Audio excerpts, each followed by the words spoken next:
Hi, I'm Arber and I'm a rising junior at Staten Island Technical High School. I just finished my first milestone for my main project, which is the robotic arm, and I learned a lot about circuits, breadboards, and programming in general. So my first milestone was to connect one of the servos and one of the knobs, or the potentiometers, to the Arduino.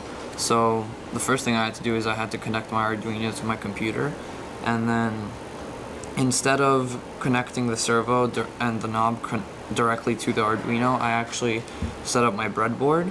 So the power wires, instead of sticking them directly into the Arduino because there's not enough slots, I stuck them into one of the columns on the breadboard so that I could have more than one power wire at a time.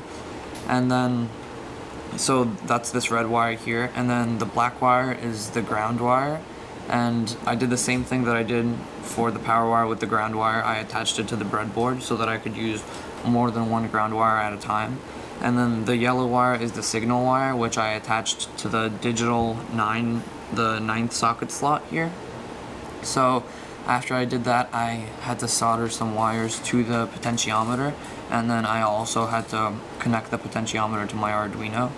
And then once I had done that, I had to program all of it. So I used code from Arduino to make it so that when I spin the knob on the potentiometer, the servo will also spin according to how much I spin the knob.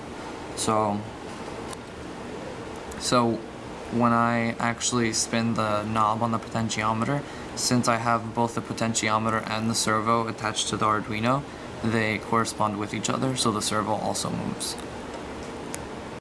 So my next milestone is going to be connecting the mechanical parts of the arm together and adding more servos. So on my next video, I'll have a big arm right next to me to show you guys.